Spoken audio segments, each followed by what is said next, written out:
आज आम long question जोटा कि आपण प्रीवियस क्वेश्चन आसी थाए ओके एटा हूँ very very important question okay VVI या मारि रख एटा तुम लंग क्वेश्चन माने एग्जाम रे बारंबार आसी थाए ओके तो सेथिपाई एटा भेरी भेरी इंपोर्टाट क्वेश्चन सब वर्ष भी आसी थाए देख तुम प्रथम कथा हूँ तुम नोट कर सब मु कहूँ नोट कर ओके देख उपनिषद विषय वर्णना कर कौन देछि ना प्रत्येक वेद चारि भाग विभक्त कराए से गुड़ कौन कौन संहिता ब्राह्मण आरण्यक आउ उपनिषद एटार उपनिषद विषय में आलोचना कर देख कौन देछि ना ब्राह्मण आरण्यक काल उपर उपनिषद जुगर आरंभ होता ब्राह्मण आउ आरण्यक उपर ही तार उपनिषद आरंभ होता उपनिषदर अनेक अर्थ थिले मुख्य अर्थ है ब्रह्म विद्या आउ आध्यात्मिक विद्या ये दुईटा हूँ तार मुख्य ये दुईटा पॉइंट बहुत भल पॉइंट आपको समस्त नोट कर उपनिषद अध्ययन फल अविद्या ध्वंस हुए और मुक्ति लाभ सुलभ मुक्ति लाभ और सुलभ होता है उपनिषद शिक्षा संबंध में कौन संज्ञा दिए जे सा विद्या जा विमुक्ति एथिरे ब्रह्म प्राप्ति होता है वैदिक साहित्यर ग्रंथर आलोचना प्रसंग उपनिषदर स्थान अंतर बा शेष ही आसी थाए वेदर अंतिम दर्शन और अंतिम ज्ञान उपनिषद थाए अंतिम दर्शन अंतिम ज्ञान क्या उपनिषद थाए यही कारण उपनिषद को वेदांत बोली कह जाए कारण उपनिषद कौन कह जाए वेदांत बोली कह जाए मन रख मुंडकोपनिषदर 108 उपनिषद तालिका दि जाइछि मात्र उपनिषद ग्रंथर संख्या याठार अधिक अटे एथिरे अनेक उपनिषद दुर्बल अनेक अवच्छिन्न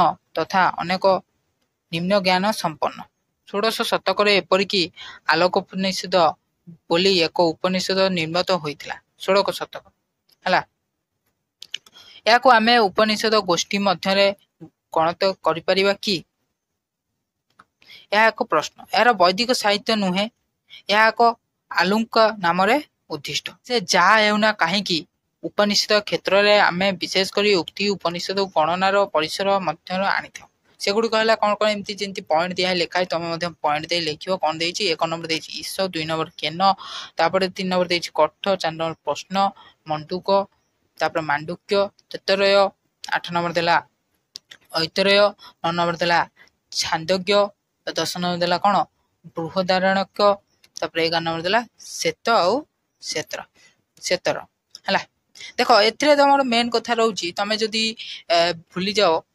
6 माने एतक द्वारा तुम मन ना तुम कि 5टा तुम लिखिपार बुझीपार कि ना तो 5टा जब पॉइंट दे लिखुच तुम से भल रिजल्ट मिल ओके बुझीपार कि ना अच्छा तापर देख कौन देछि यही उपनिषद गुड़िक उपरे पुणी बड़ बड़ वेदांतविद माने भाष्य टीका रचना करा जाइछथि एथिरे सेमाने निज निजर मतदान उपस्थापन करिसंती उपनिषद ग्रंथरे अनेकांश पद्यात्मक और गद्यात्मक यार प्रथम रचनाकल संबंध में विभिन्न आलोचकगण विभिन्न मत दियंती एतिकी मात्र विश्वास जाए जे बुद्धदेव आविर्भाव पूर्व उपनिषदर सृष्टि छांदोग्य बृहदारण्यक उपनिषद अन्य उपनिषद गुड़िक ठारू अधिक प्राचीन महत्वपूर्ण बोली विचार करा जाए उपनिषद मानकर आत्मज्ञान उपरे गभीर चर्चा करा जाइछि केतक उपनिषदर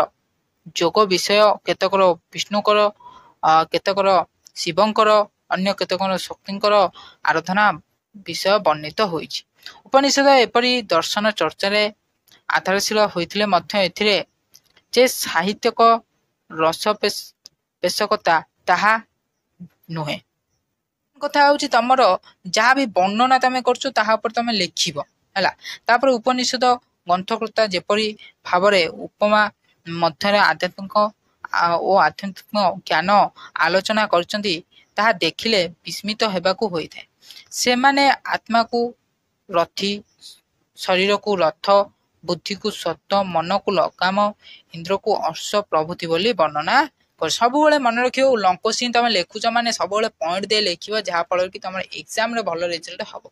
ଏଇଟା ମୁଁ ସବୁବେଳେ କହୁଛି, ସବୁ ପିଲାଙ୍କୁ କହୁଛି, ଆଉ କିଛି ପିଲା ମଧ୍ୟ ସେଭଳି କରିକି ବହୁତ ଭଲ ରେଜଲ୍ଟ ବି ପାଇଛନ୍ତି। ଓକେ, ତାପରେ ମନୁଷ୍ୟକୁ ଆଧ୍ୟାତ୍ମିକ ମାର୍ଗରେ ପରିଚାଳିତ କରିବାକୁ ତଥା ବ୍ରହ୍ମବିଦ୍ୟା ଶିକ୍ଷା ଦେବା ପାଇଁ ଯେଉଁ 3ଗୋଟି ମହନୀୟ ଗ୍ରନ୍ଥ ଦେଖାଯାଏ ତାକୁ ପ୍ରସ୍ତାନତ୍ରିୟ ବୋଲି କୁହାଯାଏ। ସେଗୁଡ଼ିକ ମଧ୍ୟରେ ଉପନିଷଦ ହେଉଛି ପ୍ରଥମ। ଉପନିଷଦ ସେଗୁଡ଼ିକ ମଧ୍ୟରୁ କ'ଣ ରହିଛି? ପ୍ରଥମ। ତାପରେ ଦ୍ୱିତୀୟ ରହିଛି କିଏ? ଭଗବତ ଗୀତା। ତୃତୀୟରେ ବ୍ରହ୍ମସୂତ୍ର। ସେଥିପାଇଁ ଭଗବତ ଗୀତାରେ ଉପନିଷଦକୁ ଏକ ଜ୍ଞାନ ଦୁଗ୍ଧ ନିଃସନ୍ଦନୀ ଗାଭୀ ବୋଲି କୁହାଯାଇଛି। ଯଥା ସର୍ବୋପନିଷଦ ଗାବେ ଦୁଗ୍ଧାଦା ଗୋପାଳନନ୍ଦନ ପାର୍ଥିବଶ୍ଚ ଶୋଧିତୋକ୍ତ ଦୁଗ୍ଧଂ ଗୀତାମୃତମ ମହତ୍ତ୍ୱ। ତାପରେ ଦେଖ, ବେଦକୁ ଅଧ୍ୟୟନ କରିବାକୁ ହେଲେ, ଯଜ୍ଞର ପ୍ରୟୋଗ କରିବାକୁ ହେଲେ ବେଦର 6ଗୋଟି ଅଙ୍ଗକୁ ପ୍ରଥମେ ପଢ଼ିବା ଦରକାର। ସେଇ 6ଗୋଟି ଅଙ୍ଗ ହେଲା, ଆକୁ ଲେଖିବ, ଏଇଟା ଗୋଟେ ଇମ୍ପୋର୍ଟାଣ୍ଟ ପଏଣ୍ଟ। ଦେଖ ଏବେ ଆସିଗଲା, ଶିକ୍ଷା, କଳ୍ପ, ବ୍ୟାକରଣ, ଛନ୍ଦ, ନିରୁକ୍ତ ଆଉ କ'ଣ? ଜ୍ୟୋତିଷ। ପୁଣି ସେ କାଳରେ ଯେଉଁ ବ୍ରାହ୍ମଣମାନେ ଏହି ଷଡ଼ଙ୍ଗକୁ ଅଧ୍ୟୟନ କରୁଥିଲେ ସେମାନଙ୍କୁ ଷଡ଼ଙ୍ଗୀ ବା ଖାଡ଼ଙ୍ଗୀ ବୋଲି ମଧ୍ୟ ଉପାଧି ତାଙ୍କୁ ମିଳୁଥିଲା। ଏଇ 6ଗୋଟି ଯେଉଁ ଅଙ୍ଗ ହେଲା, ଯେଉଁ ଏଇଟା ମୋଷ୍ଟ ଇମ୍ପୋର୍ଟାଣ୍ଟ ପଏଣ୍ଟ, ଆକୁ ଭଲ ଭାବରେ ପୁରା ଲେଖିବ ସମସ୍ତେ। ତାପରେ ଏତଦ୍ ବ୍ୟତୀତ ମଧ୍ୟ ଆୟୁର୍ବେଦ, ଗନ୍ଧର୍ବେଦ, ଧନୁର୍ବେଦ ପ୍ରଭୃତି ବୈଦିକ ସାହିତ୍ୟର ଅନ୍ତର୍ଭୁକ୍ତ ଅଟେ। ବୈଦିକ ସଭ୍ୟତା ଏକ ପ୍ରାଚୀନତମ ସଭ୍ୟତା ହୋଇଥିଲେ ହେଁ ବେଦ ହେତୁ ଏହା ଯେ ସ୍ୱତନ୍ତ୍ର ସଭ୍ୟତା ପରମ୍ପରା ଭାବରେ ବିଶ୍ୱରେ ପରିଚିତ ହୋଇ ଆସୁଛି। ବେଦଟା କ'ଣ? ସବୁଠି ପରମ୍ପରା ଜାଗାରେ ସେ କ'ଣ? ସଭ୍ୟତାର ପରମ୍ପରା ଭାବରେ ସେ ବିଶ୍ୱରେ ପରିଚିତ ହୋଇ ଆସୁଛି। ବୈଦିକ ଯୁଗର ପାଠ୍ୟକ୍ରମରେ ବେଦ ଭାଷା ଗୁରୁତ୍ୱ ଦିଆଯାଉଥିଲା। ସେତେବେଳେ କ'ଣ? ବେଦ ଭାଷାକୁ ଗୁରୁତ୍ୱ ଦିଆଯାଉଥିଲା। ବେଦର ଶ୍ଲୋକ, ବିଷୟବସ୍ତୁ, ହିନ୍ଦୁମାନଙ୍କ ମନରେ ଧର୍ମ ଭାବନା, ନୈତିକ ମାନବିକତା ଆଦି ଗୁଣ ତଥା ଭାବର ଉଦ୍ରେକ କରୁଥିଲା। ବେଦ ହିଁ ମଣିଷକୁ ମୁକ୍ତିର ମାର୍ଗ ପରିଦର୍ଶନ କରୁଥିଲା। ମଣିଷକୁ କ'ଣ କରୁଥିଲା? ନା ମୁକ୍ତିର ମାର୍ଗକୁ ସେ କ'ଣ କରୁଥିଲା? ନା ପରିଦର୍ଶନ କରୁଥିଲା। ପ୍ରାଚୀନ ଭାରତର ବେଦକୁ ପାଥେୟ କରି ମଣିଷ ଜୀବନଯାପନ କରୁଥିଲା। ବାସ୍ତବରେ ଉପନିଷଦ ହିଁ ମାନବ ଜୀବନ ସହ ସଂଶ୍ଳିଷ୍ଟ ଥିଲା। ଓକେ, ତ ଆଶା କରୁଛି ଆପଣମାନେ ଭଲ ଭାବରେ ବୁଝିପାରିଥିବେ। ଯଦି ବୁଝିପାରିଥିବେ ତାହେଲେ କମେଣ୍ଟରେ ଜଣାଇବେ। ଯଦି ବି କିଛି ଡାଉଟ୍ ଅଛି ତାହେଲେ ମଧ୍ୟ କମେଣ୍ଟରେ ଜଣାଇପାରିବେ। ଓକେ, ତ ଯଦି ଟେଲିଗ୍ରାମରେ ଜଏନ୍ ହୋଇନାହାନ୍ତି ତାହେଲେ PDF ପାଇଁ ମଧ୍ୟ ଟେଲିଗ୍ରାମରେ ଆପଣମାନେ ଜଏନ୍ ହୋଇପାରିବେ। ଆଜି ପାଇଁ ଥିଲା ଏତିକି ଭିଡ଼ିଓ। ଯଦି ଭିଡ଼ିଓଟି ଭଲ ଲାଗିଥାଏ ତାହେଲେ ଭିଡ଼ିଓକୁ ଲାଇକ୍ କରିବେ, ଚ୍ୟାନେଲକୁ ଏଇଭଳି ଆଗକୁ ଭିଡ଼ିଓ ଦେଖିବା ପାଇଁ ଚ୍ୟାନେଲକୁ ସବସ୍କ୍ରାଇବ୍ କରିବେ। ଜୟ ହିନ୍ଦ, ବନ୍ଦେ ମାତରମ୍।